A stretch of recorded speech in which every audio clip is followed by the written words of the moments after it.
Söyle bana. Kaç yiğidin yüreğini söktün?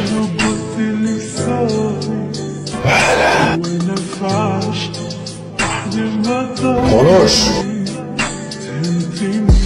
Konuş.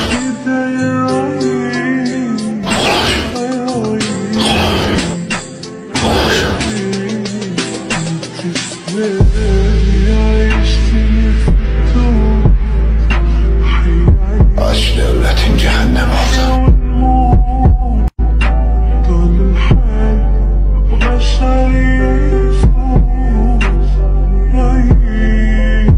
Sakın ha bana ilişme. Sakın ha benim karşıma çıkma. Sakın ha bana tuzak kurmaya kalkma. Sakın yoksa. İçeri kimseyi almayın dedim.